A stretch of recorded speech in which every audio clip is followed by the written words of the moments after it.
Assalamualaikum warahmatullahi wabarakatuh.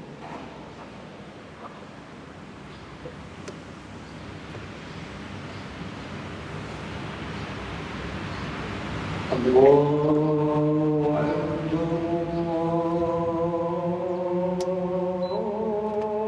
Allahu Akbar.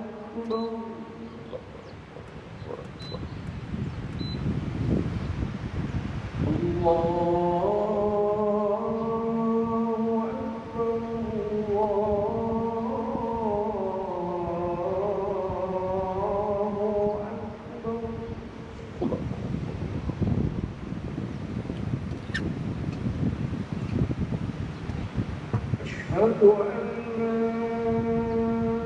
لا إله إلا الله. أشهد أن لا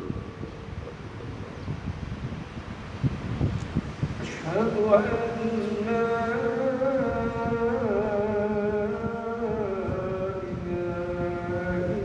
إلا الله.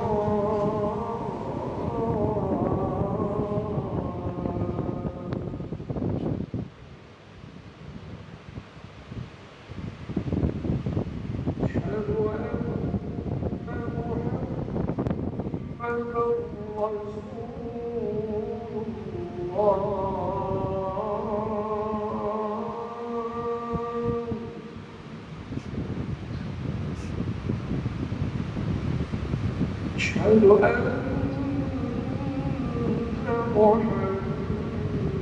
أن محمدا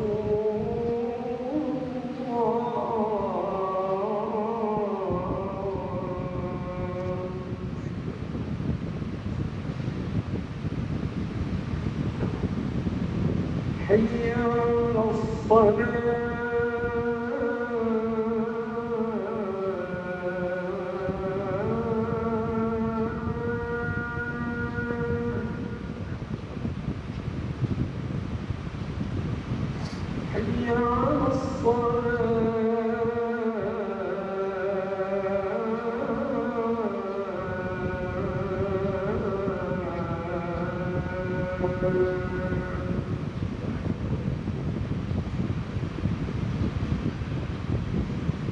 حي على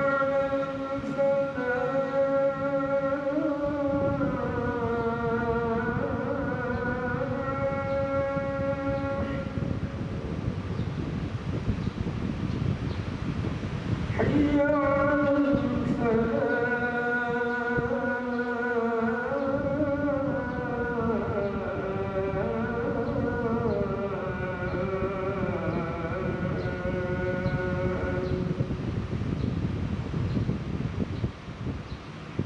الله أكبر، الله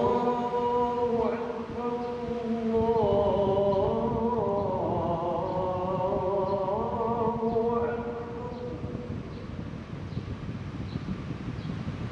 لا إله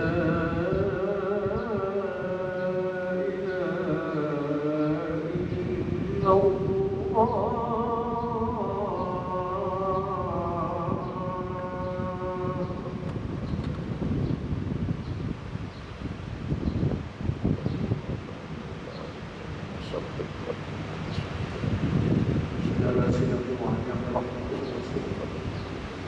يا رسول الله صلى الله عليه وسلم إذا قلت لصاحبك يوم الجمعة أنصت والإمام يخطب فقد بلغه ومن بلغه فلا يفعل. Maksud siapa yang berkata-kata dan khutib katakan buat, maka sia-sialah pada Tuhan. Itu tidak sempurna dalam ibadah. Oleh itu berharap adalah yang dibawa dan pengajaran dan tidak khutbah yang pakai sana. Mudah-mudahan kita semua masuk ke dalam orang-orang yang mendapat rahmat di sisi Allah. InsyaAllah.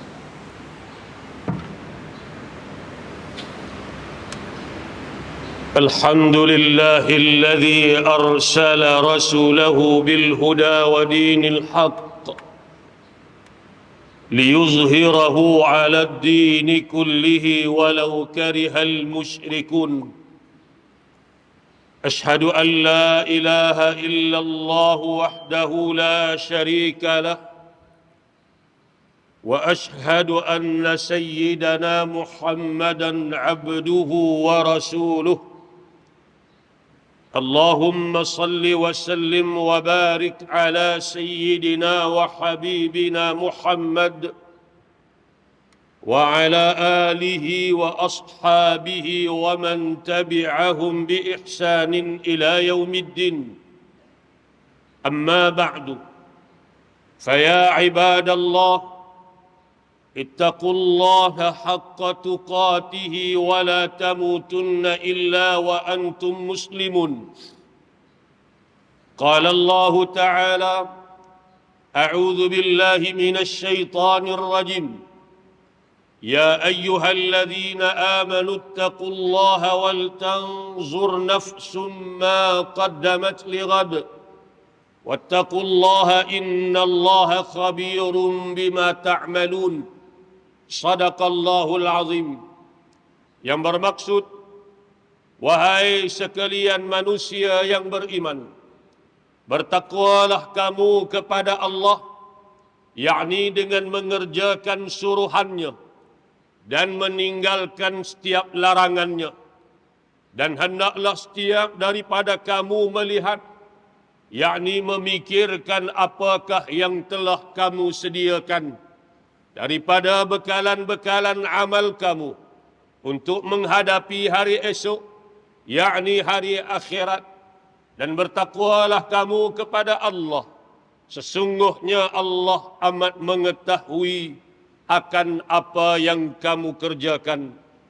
Saudara-saudaraku sidang Jumaat yang dikasihi, dalam sepotong hadis Nabi sallallahu alaihi wasallam yang diriwayatkan oleh Imam Muslim, an Abi Ruqayyah Tamim ibni Aus ad-Dari radhiyallahu anhu, anna an-nabiy sallallahu alaihi wasallam qala: ad-dinun nasihah. Qulna liman? Qala: lillahi wa li kitabihi wa li rasulihi wa li a'immatil muslimin. Yang bermaksud, diriwayatkan daripada Abi Ruqayyah Tamim ibni Aus ad-Dari radhiyallahu anhu, bahawasanya Nabi sallallahu alaihi wasallam telah bersabda, kata Nabi, agama itu nasihat. Lalu kami berkata, yakni bertanya kepada Nabi, bagi siapa ya Rasulullah? Sabda Nabi sallallahu alaihi wasallam, bagi Allah, bagi kitabnya, bagi rasulnya, dan bagi imam, yakni pemerintah kaum muslimin, dan bagi orang ramai di kalangan mereka. Saudara-saudaraku sidang Jumaat yang dikasihi, pada hadis yang dibacakan sebentar tadi, baginda Nabi sallallahu alaihi wasallam menerangkan perkara yang berkenaan nasihat dalam agama. Kata Nabi sallallahu alaihi wasallam, agama itu adalah nasihat. Kenyataan Nabi mencetuskan pertanyaan di kalangan para sahabat kerana mereka ingin mengetahui kepada siapakah nasihat itu dalam hubungan dengan agama.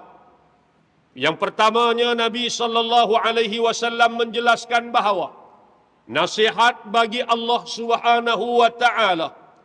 Di dalam syarah hadis menjelaskan kepada kita, yang dimaksudkan dengan nasihat bagi Allah, yakni yang pertama, beriman kepadanya menurut pengertian yang sebenar, tanpa mensyirikkan Allah dengan sesuatu yang lain.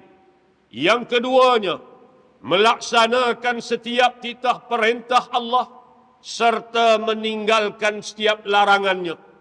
Yang ketiganya, mensyukuri setiap nikmat yang dikurniakannya dengan kita menggunakan nikmat tersebut pada jalan yang diredainya. Yang keempat, mengagungkan serta memuliakan Allah Subhanahu wa taala. Jangan sekali-kali membiarkan namanya dicaci, dihina atau dicerca, bangkit mempertahankan agama Allah di saat ada pihak yang cuba menghina dan merendah-rendahkan keagungannya. Maka perbuatan mencela dan menghina Allah merupakan satu bentuk perbuatan kufur. Ibnu Qudamah rahimahullah menyebutkan bahawa sesiapa yang mencaci atau menghina Allah Subhanahu wa taala, maka sesungguhnya dia telah menjadi kafir, sama ada dia melakukannya dalam keadaan bergurau ataupun tidak.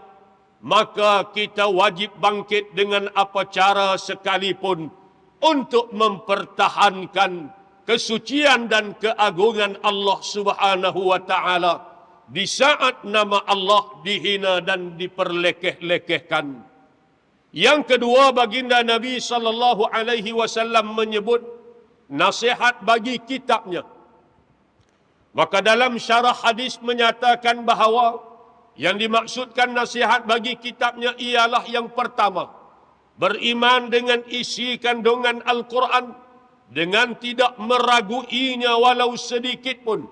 Yang keduanya, berusaha untuk mempelajari kitab suci Al-Quranul Karim sehingga kita benar-benar mahir dan memahaminya. Yang ketiganya, menjadikan Al-Quran sebagai kitab bacaan harian kita dan sebagai panduan serta rujukan dalam kehidupan kita. Setelah kita mampu untuk membaca Al-Quran dan setelah kita memahaminya, maka ajarkanlah Al-Quran kepada orang lain agar mereka juga dapat membaca dan memahami Al-Quran seperti mana kita. Sabda Nabi sallallahu alaihi wasallam, khairukum man ta'allama al-Qur'ana wa 'allamah. Yang bermaksud, sebaik-baik manusia di kalangan kamu ialah mereka yang mempelajari Al-Quran, yakni apa jua ilmu yang berkait dengan Al-Quran, dan kemudiannya mengajarkan ilmu Al-Quran itu kepada orang lain. Ikhwani al-muslimin sidang Jumaat yang dikasihi, nasihat yang ketiga seperti mana yang disebutkan oleh Nabi ialah nasihat untuk Rasulnya, yakni Rasulullah sallallahu alaihi wasallam. Ulama mensyarahkan maksud nasihat bagi Rasulnya ialah yang pertama, membenarkan risalahnya, beriman dengan segala perkara yang didatangkan oleh baginda, sama ada melalui Al-Quran maupun As-Sunnah. Yang keduanya, mencintai dan mengasihi baginda Nabi sallallahu alaihi wasallam dengan sepenuh jiwa dan raga kita. Adapun selepas daripada kewafatan baginda, maka kita dituntut untuk mengkaji sirah perjalanan hidup baginda, berakhlak serta beradab dengan akhlak dan adab-adab baginda. Begitu juga menolak dan menentang setiap tuduhan-tuduhan jahat yang dilemparkan oleh musuh-musuh Islam terhadap kepribadian baginda Nabi sallallahu alaihi wasallam. Yang kelimanya, kata ulama, maksud nasihat untuk baginda juga ialah mencintai mereka yang mencintai baginda Rasulullah dan memusuhi mereka yang memusuhi baginda Rasulullah sallallahu alaihi wasallam. Seterusnya baginda menyebut nasihat untuk para imam muslimin. Yang dimaksudkan dengan imam muslimin ialah pemerintah-pemerintah atau pemimpin-pemimpin umat Islam dan sesiapa sahaja yang dilantik oleh mereka.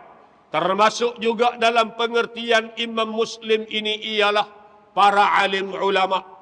Nasihat untuk golongan ini bermaksud yang pertama, hendaklah kita menyukai serta menyokong kebaikan dan keadilan mereka. Bukannya kita mencintai dan menyokong mereka kerana kepentingan peribadi ataupun kepentingan mereka. Bahkan apa yang kita mahukan ialah kebaikan ummah, kebaikan agama berada di bawah kepimpinan mereka yang adil dan taat kepada Allah serta Rasulnya. Yang kedua, ia juga bermaksud nasihat buat mereka, yakni Kita menolong mereka selama mana mereka berada di atas jalan kebenaran dan memperbetulkan mereka, memberi teguran nasihat kepada mereka jika sekiranya mereka lari daripada jalan yang sebenar. Jika umat Islam menjadi seperti tunggul kayu, tidak melaksanakan tugas nasihat menasihati dan menegur pemerintah, dan pemerintah juga menjadi taghut, yakni melampau, yakni tidak lagi mahu menerima teguran dan nasihat daripada rakyat jelata, ini berarti kehinaan dan kehancuran serta kekalahan akan menimpa ke atas umat tersebut. Sebagai pemerintah, maka apabila dia ditegur, sekalipun teguran itu datang daripada rakyat atau orang bawahan, maka terimalah teguran itu dengan baik jika teguran itu adalah teguran yang benar.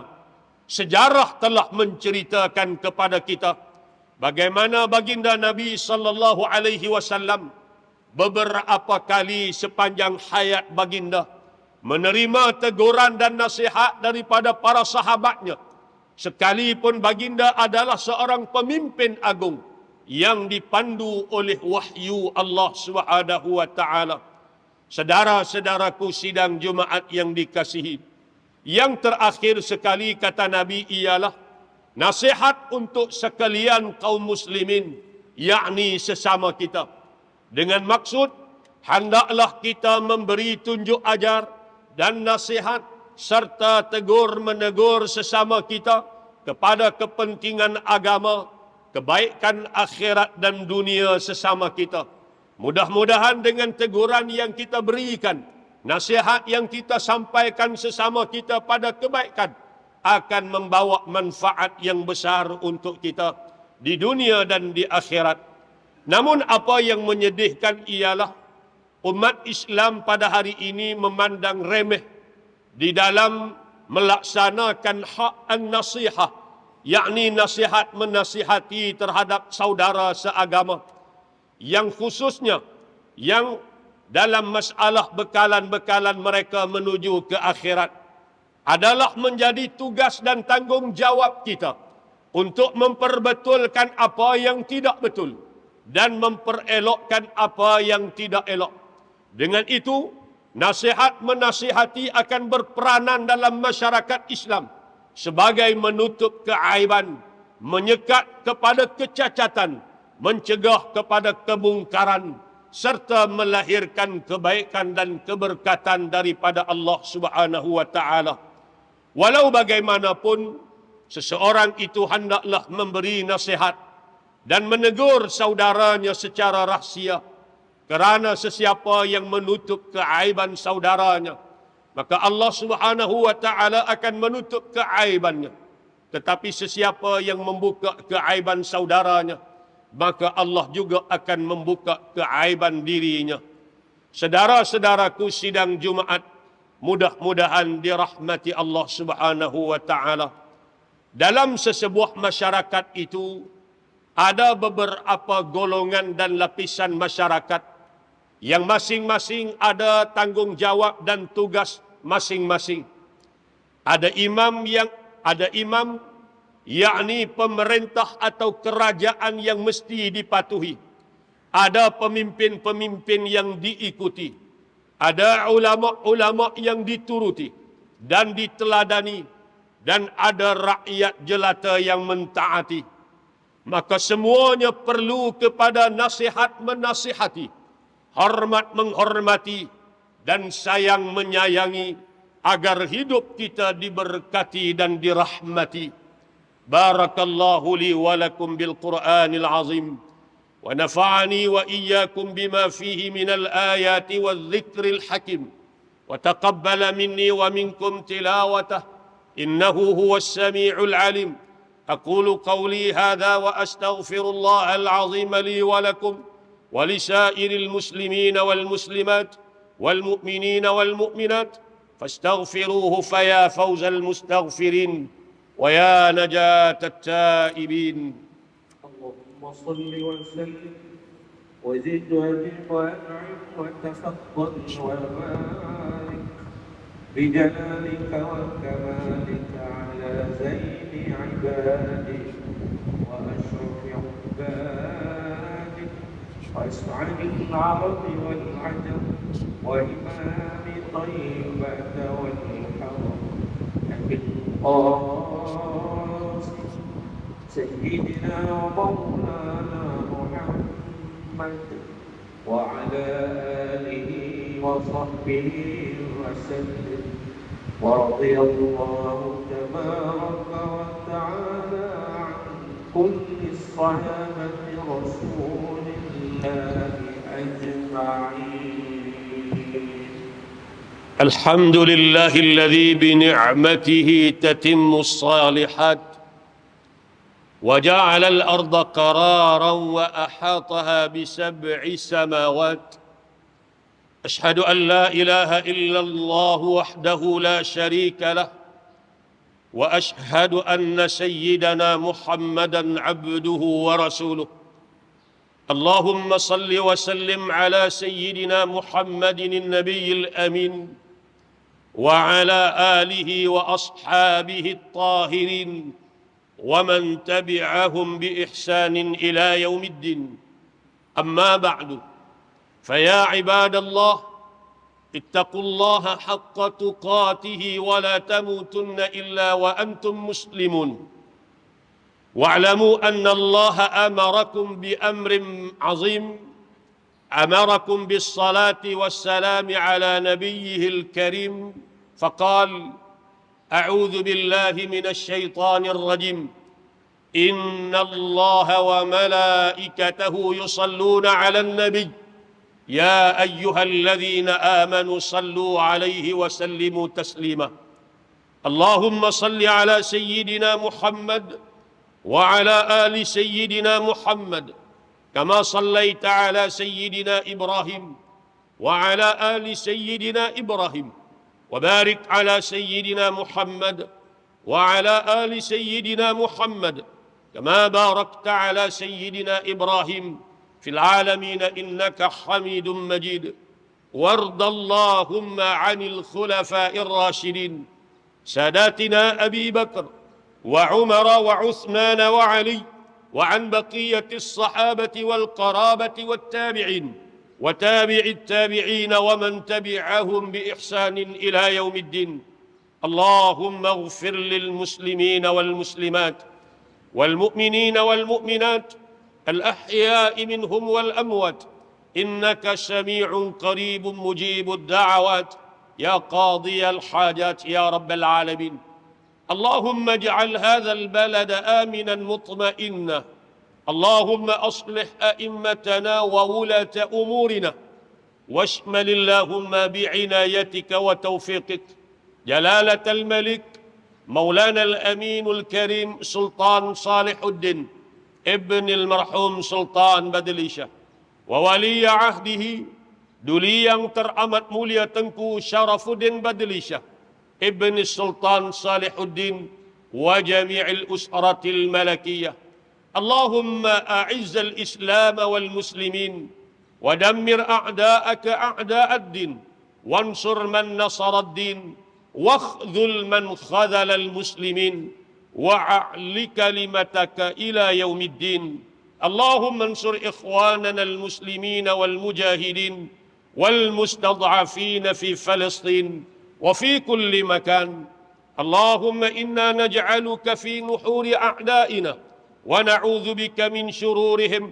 Allahumma baddid shamlahum wa farriq jam'ahum wa shattit kalimatahum wa zalzil aqdamahum وسلط عليهم كلبا من كلابك يا قهار يا جبار يا منتقم يا الله يا الله يا الله. اللهم يا منزل الكتاب ويا مجري السحاب ويا هازم الأحزاب اهزم أعداء المسلمين، اهزمهم وانصر المسلمين عليهم يا رب العالمين. ربنا آتنا في الدنيا حسنة وفي الآخرة حسنة وقنا عذاب النار. عباد الله، إن الله يأمر بالعدل والإحسان وإيتاء ذي القربى وينهى عن الفحشاء والمنكر والبغي يعظكم لعلكم تذكرون فاذكروا الله العظيم يذكركم واشكروه على نعمه يزدكم واسألوه من فضله يعطكم ولذكر الله أكبر والله يعلم ما تصنعون. أقم الصلاة.